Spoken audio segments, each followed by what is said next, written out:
Hey everyone, welcome to all. This is Manisha. कैसे हैं आप लोग? उम्मीद है बहुत ही बढ़िया होंगे और अपनी 12th की क्लासेस स्टार्ट कर दी होंगी और आपकी प्रिपरेशन अच्छी चल रही होंगी। तो इसके लिए मैं आपके साथ आपकी एनसीईआरटी की सीरीज़ को स्टार्ट कर रही हूँ, तो जिसमें कि हमारा पहला टॉपिक है sexual reproduction in flowering plants. तो चलिए स्टार्ट करते हैं अपने टॉपिक को।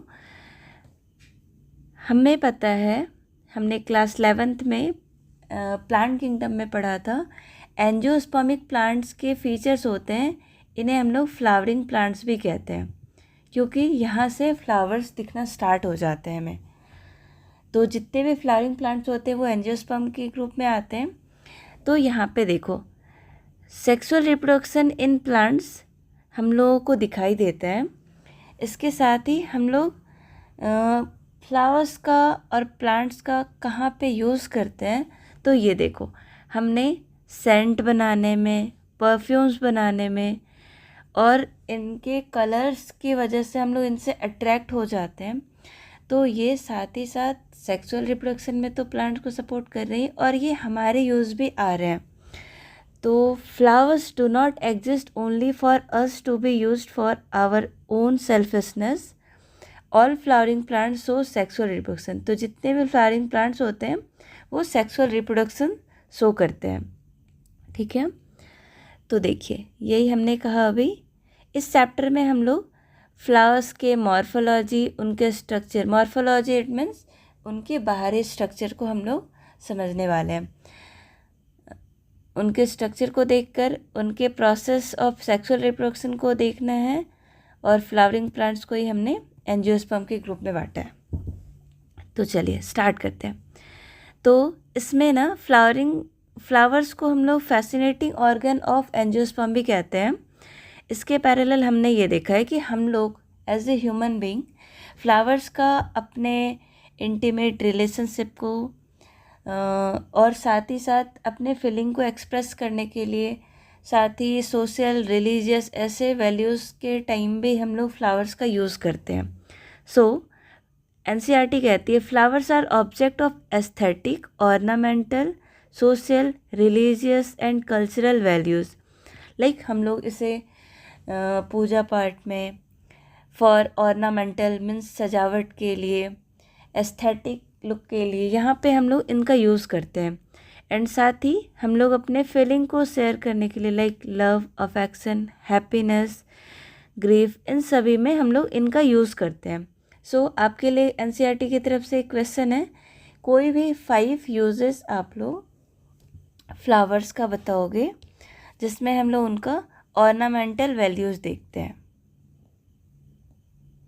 तो ये तो थी आपकी एनसीईआरटी की कुछ बेसिक चीज़ें जो आपको फ्लावर्स में फ्लावर के सेक्सुअल रिप्रोडक्शन के अलावे वे आपसे शेयर कर रही है। तो चलिए हम लोग कुछ क्लास 11th की मेमोरीज़ को ताज़ा करते हैं, क्योंकि यहाँ पे हमने मॉर्फोलॉजी इन प्लांट्स में देखा था फ्लावर्स के बारे में भी।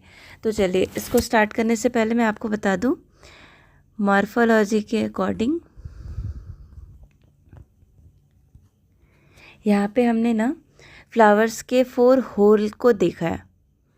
4 होल्स ऑफ फ्लावर्स कौन कौन से हैं वो?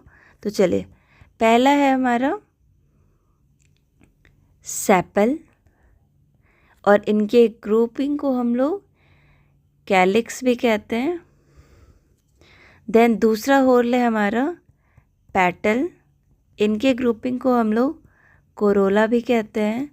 देन आता है हमारे पास एंड्रोइसियम, ये हो गए हमारे मेल पार्ट जो एंथर एंड फिलामेंट से बनते हैं। एंड एट लास्ट होता है हमारा गाइनोएसियम, ये फीमेल पार्ट भी है और ये स्टिग्मा, स्टाइल एंड ओवेरी से बनते हैं। ठीक है, तो चलो सेपल कौन सा पार्ट हो गया हमारा? दिस वन, ये जो आपको ग्रीन सा पार्ट दिखाई दे रहा है, ये इसे हम लोग इनके ग्रुपिंग को कैलिक्स भी कहते हैं। फिर आता है अपने पास ये कलरफुल सा पार्ट जिसे हम लोग पेटल कहते हैं और इनके ग्रुपिंग को कोरोला कहते हैं। फिर हमारे पास आता है मेल पार्ट जिसमें एंथर एंड फिलामेंट दिखाई देता है और इनको कंबाइंडली हम लोग एंड्रोइसियम भी कहते हैं।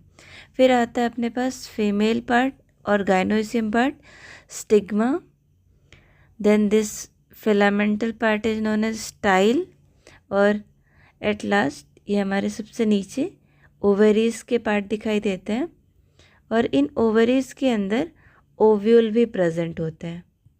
ठीक है, और अगर आप यहाँ पे देखो तो ये ओवरी ही इन फ्यूचर में जाकर फ्रूट्स का फॉर्मेशन करते हैं और ओव्यूल सीड का। तो ये था हमारा क्लास 11th का रिवीजन वाला पोर्शन और साथ ही जहाँ पे हम लोग इनको आगे को लेकर जाएंगे। चलिए, तो हम लोग एज ए बायोलॉजिस्ट की तरफ से अगर देखें तो flowers are morphological and embryological marvels and site of sexual reproduction. तो उनके अकॉर्डिंग फ्लावर्स को सेक्सुअल रिप्रोडक्शन का साइट माना जाता है। ठीक है, तो चलिए हम लोग इनको ना 3 ग्रुप्स में बांट देंगे। पहला प्री फर्टिलाइजेशन इवेंट, इसमें इनके स्ट्रक्चर एंड इवेंट्स को देखेंगे। Then fertilisation event and at last post fertilisation events. ठीक है, तो चलिए मैं इसमें जितने भी इम्पॉर्टेंट पॉइंट हैं मैं उनको हाईलाइट कर दूंगी और एट लास्ट आपको इसके हैंड रिटन नोट्स भी प्रोवाइड करूंगी। चलिए, inflorescence are formed which bears the floral. देखिए यहाँ पे भी हमने देखा ऑलरेडी एनसीईआरटी में मेंशन करके रखी हुई है। Androecium consist of whole of stamen representing male reproductive organ and gynoecium represent female reproductive organ. तो आपको याद रखना है गाइनी वर्ड हम लोग फीमेल के लिए यूज़ करते हैं। ठीक है, चलिए तो हम लोग सेपरेटली स्टडी करने वाले हैं। तो पहला है हमारा male reproductive part, it means androecium part. तो stamen, microsporangium and pollen grain, इसके बारे में हम लोग इस टॉपिक में डिस्कस कर रहे हैं। तो सबसे पहले स्टार्ट करते हैं स्टेमन, जो कि आपको लॉन्ग एंड स्लेंडर स्टॉक जो कि फिलामेंट को शो करता है। तो देखिए, एंड साथ ही टर्मिनल पार्ट जो कि बाइलोब्ड स्ट्रक्चर है और ये एंथर को शो करता है। तो देखते हैं हम लोग ये स्टेटमेंट क्या कह रहे हैं। तो देखिए यहाँ पे अपने पास ये कंप्लीट एंड्रोइसियम पार्ट है और कह सकते हैं ये मेल पार्ट है, ये हो गया एंथर और ये अपना फिलामेंट पार्ट। ठीक है, और ये दोनों कंबाइनली एंड्रोइसियम पार्ट को शो करते हैं। तो जब हम लोग इसे इस डायरेक्शन में कट करते हैं तो हमारे पास कुछ ऐसा स्ट्रक्चर दिखाई दे रहा है।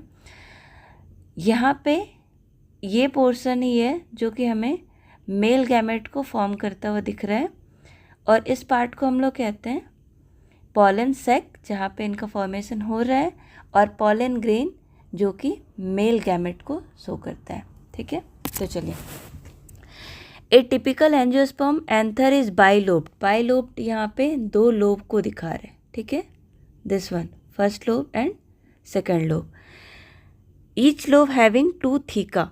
अब इनको 2 थीके में बांट देते हैं हम लोग। मैं इसका कलर चेंज कर रही हूँ ताकि आपको डिफ्रेंशिएट हो पाए। ये हो गया इनको बाइलोब्ड स्ट्रक्चर बोला जा रहा है।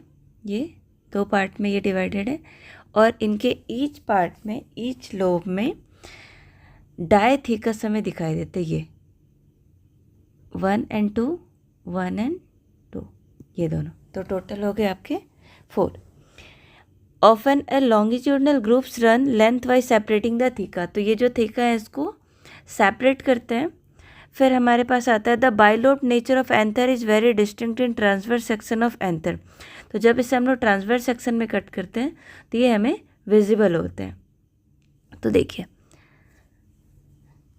The anther is a 4-sided tetragonal structure consisting of 4 microsporangia located at the corner, 2 in each lobe.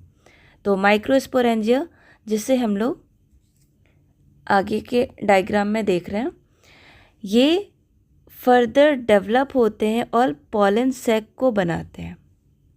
तो ये रहा, ये जो आपको पॉलन सैक दिखाई दे रहे हैं, ये कहाँ से फॉर्म हुआ है, किनके डेवलपमेंट से, तो माइक्रो स्पोरेंजिया। माइक्रो स्पोरेंजिया ही फर्दर पॉलन सैक को फॉर्म करते हैं। And they extend longitudinally all through the length of anther and are packed with pollen grains. यहाँ पे हम लोग माइक्रोस्पोरेंजिया के स्ट्रक्चर को देखते हैं। माइक्रोस्पोरेंजिया के स्ट्रक्चर 4 वॉल लेयर होते हैं। First wall layer name epidermis, second मैं यहाँ पे लिखते जा रही हूँ, फर्स्ट हो गया epidermis, second endothecium, third one is middle layer and fourth one is tapetum. तो ये जो पहले थर्ड वॉल है, आउटर 3 वॉल, ये इनको as a function protection provide करते हैं और साथ ही dehiscence of anther to release the pollen. तो जब ये पॉलन ग्रेन को रिलीज करना होता है तो ये पार्ट इनको हेल्प करते हैं। तो कौन कौन सा फंक्शन हो गया, ये आपके लिए इंपॉर्टेंट पॉइंट है। माइक्रोस्पोरेंजिया की 4 wall, epidermis, endothecium, middle layer and tapetum, इनमें outer 3 layer epidermis, endothecium and middle layer ये प्रोटेक्शन एंड पॉलन रिलीज के वक्त हेल्प करते हैं। And the innermost layer is tapetum, और ये इनको नरिशमेंट प्रोवाइड करते हैं डेवलपिंग पॉलन ग्रेन को। तो जब पॉलन ग्रेन डेवलप हो रहा है तो इससे ये नरिशमेंट प्रोवाइड करते हैं। तो चलिए, इनके साथ ही हम लोग देख रहे हैं, जब ये एंथर यंग होता है then a group of compactly arranged homogeneous cells called sporogenous. Sporogenous tissue कहाँ पे प्रेजेंट है, हम लोग देखते हैं अभी माइक्रोस्पोरेंजिया के अंदर। ये हर एक माइक्रोस्पोरेंजियम के, रुकिए आपको पहले इसका डायग्राम दिखाती हूँ। ये रहा, ये स्पोरेंजिया हो गया और यहाँ पे हम लोगों को sporogenous tissue first, second, third and fourth, ये सभी हमें स्पोरोजेनस टिश्यू दिखाई दे रहे हैं। तो देखिए वापस से, एंथर जब भी यंग होते हैं उस वक्त ये हमें कॉम्पैक्टली अरेंज्ड दिखाई देते हैं और इस सेल को हम लोग स्पोरोजेनस टिश्यू बोलते हैं। Microsporogenesis, it is very important. Microsporogenesis आपको याद रखना है, माइक्रोस्पोरोजेनेसिस स्पोर का सिंथेसिस होना। और यहाँ पे देखो, जब माइक्रोस्पोर बनते हैं तो इन प्रोसेस को हम लोग क्या बोलते हैं, माइक्रोस्पोरोजेनेसिस। तो ये कहाँ से बन रहे हैं, as a anther develop the cells of sporogenous tissue undergo meiotic division. तो क्लास 11th में आपने मियोसिस एंड माइटोसिस पढ़ा है। तो यहाँ पे मियोटिक डिवीजन के थ्रू, इट मीन्स अपने, मैं थोड़ा सा हिंट कर दूँ, मियोसिस में एक सेल ये रिडक्शनल डिवीजन शो करते थे, ये 2n से n, और एक से अल्टीमेटली हमें 4 सेल दिखाई देते हैं। यहाँ पे देखो, ये मियोटिक डिवीजन शो करके हमारे पास 4 माइक्रोस्पोर टेट्राड को बनाते हैं। ये क्वेश्चन है आपके लिए, अगर आप आंसर कर पाओ तो बताना। What would be the ploidy of the cells of tetrad. Okay, चलिए मैं इस डायग्राम को जो वहाँ पे हमने थ्योरी वाइज देखा, इनके 4 लेयर्स, उसको डायग्राम के थ्रू एक्सप्लेन कर रही हूँ। तो ये रहा हमारा डायग्राम ऑफ माइक्रोस्पोरेंजियम के अंदर हम लोग इनके 4 लेयर्स को देखते हैं। कौन कौन सा, पहला था अपना epidermis, then endothecium, third one is middle layer and at last one is tapetum. तो ये 4 लेयर्स थे। एंड यहाँ पे होते हैं माइक्रोस्पोर मदर सेल, इनके थ्रू ही पॉलन ग्रेन का फॉर्मेशन होता है। तो चलिए, और एक वर्ड हमने पढ़ा था स्पोरोजेनस टिश्यू, जो हमें 4 दिखाई देते हैं और कम्पैक्टली अरेंज्ड होते हैं माइक्रोस्पोरेंजियम के अंदर ही, ये भी हमें दिखाई देते हैं। एक और पॉइंट है, ये कनेक्टिव कहलाता है, जो आपको दोनों तेका को जोड़ते हुए दिख रहा है।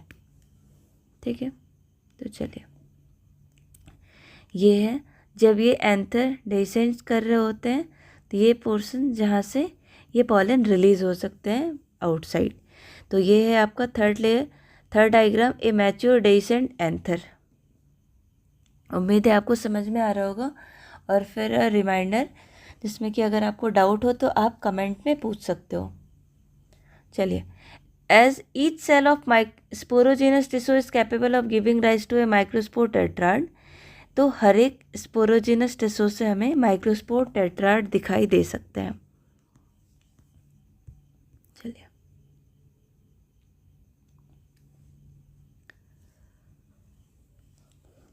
and the process of formation of microspore from pollen mother cell through meiosis is called microsporogenesis। तो ये डेफिनेशन आपको याद रखनी है।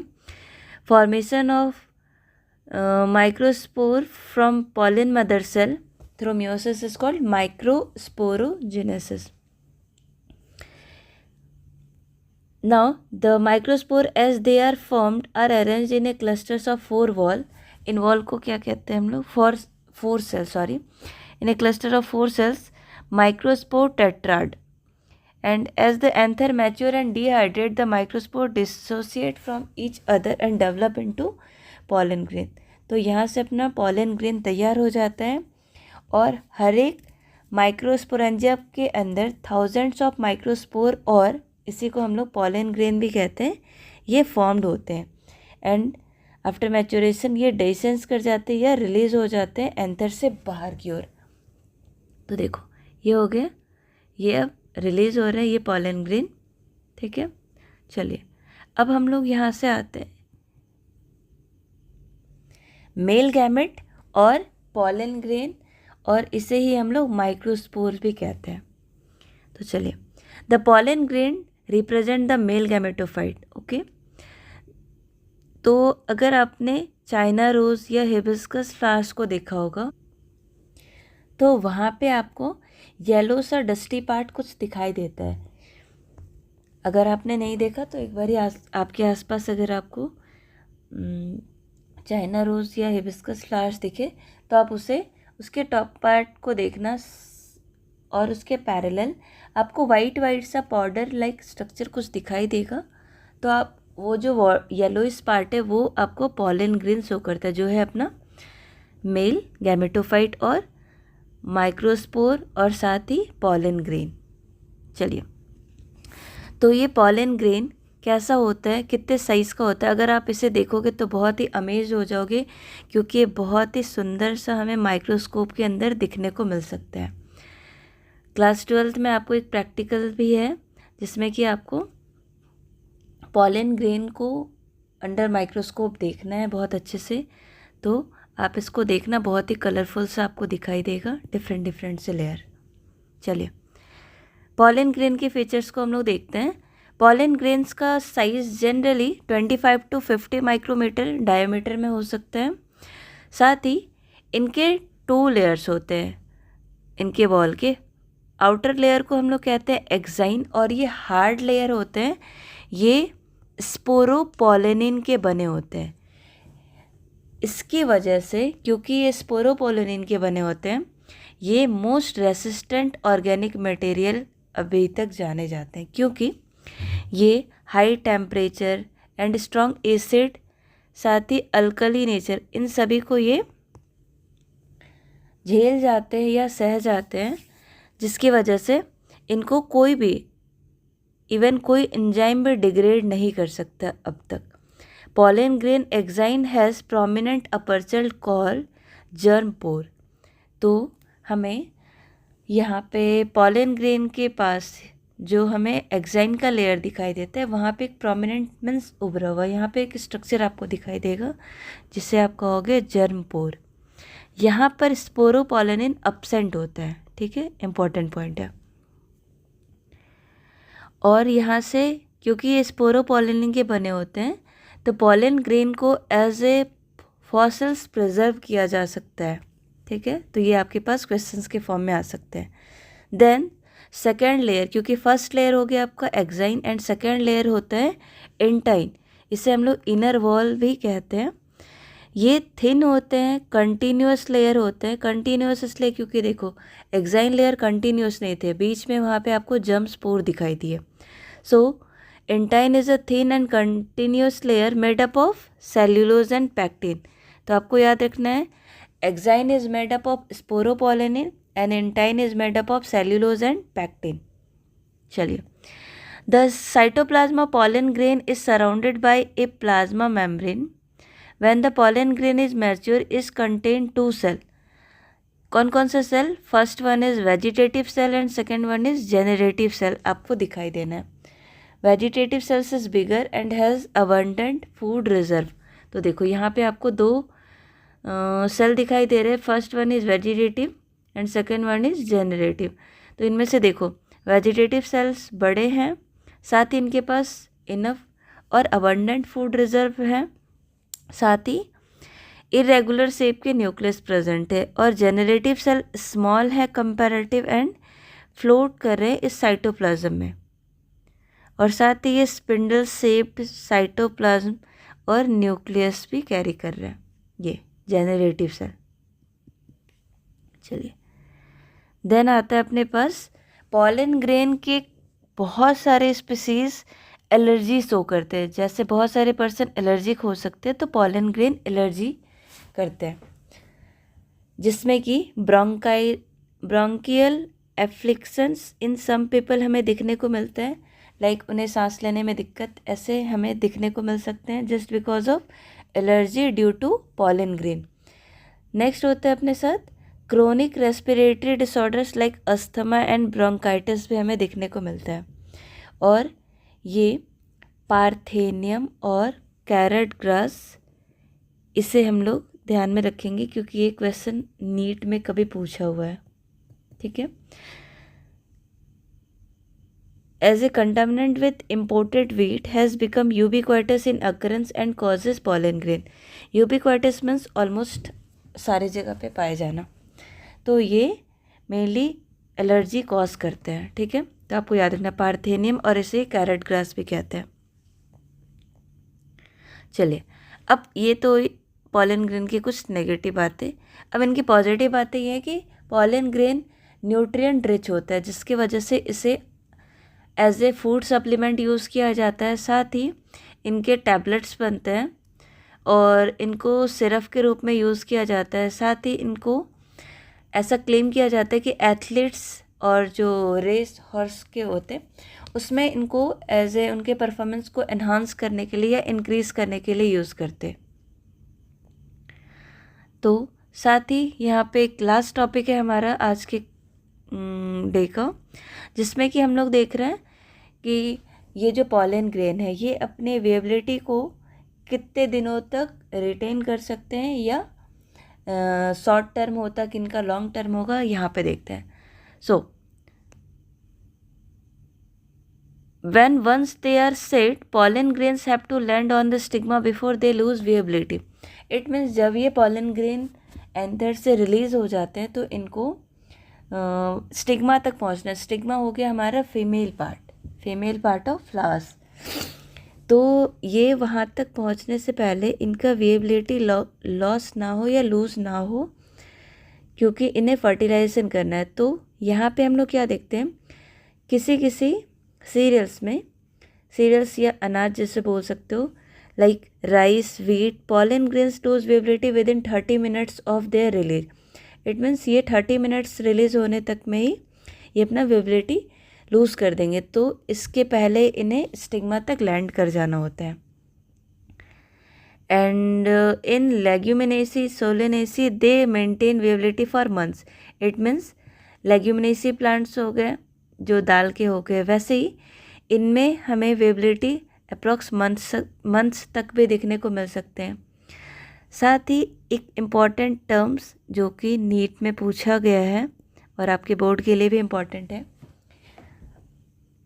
हमने सुना है sperm of many animals including human, जो कि आर्टिफिशियल इंसेमिनेशन, जो हम लोग आगे की क्लासेस में नेक्स्ट चैप्टर में भी पढ़ने वाले in human reproduction in details. Artificial inseminations क्या होता है, फिलहाल आपको ये समझना है जो मेल गैमेट होते हैं ह्यूमन के स्पर्म सेल, इनको या बाकी एनिमल्स के, इनको स्टोर किया जाता है। लाइक यहाँ पे देखो, पॉलन ग्रेन को भी स्टोर करते हैं। एंड साथ ही लार्ज नंबर ऑफ स्पीसीज को कहाँ पे स्टोर करते हैं, तो लिक्विड नाइट्रोजन में इन -196 डिग्री सेल्सियस। सो इसको एज ए पॉलन बैंक भी कंसिडर कर सकते हैं या सीड बैंक। जैसे हम लोग सीड बैंक में सीड को स्टोर करते हैं, वैसे ही पॉलन बैंक में पॉलन ग्रेन को स्टोर करते हैं। और इसके हेल्प से हम लोग क्रॉप ब्रीडिंग प्रोग्राम्स वगैरह देखने को मिलता है हमें, और ये वहाँ पे यूज़ करते हैं। सो हम लोग आज के क्लास को यहाँ तक ही रखते हैं। उम्मीद है आपको समझ आया होगा। अगर आपको कोई भी क्वेरी हो या फिर अगर आपको कोई सा भी सजेशन देना हो तो आप कमेंट में देना, हम लोग आगे की क्लास में इसको इम्प्रूव करेंगे। उम्मीद है आपको अच्छे से समझ में आएगा। So thank you.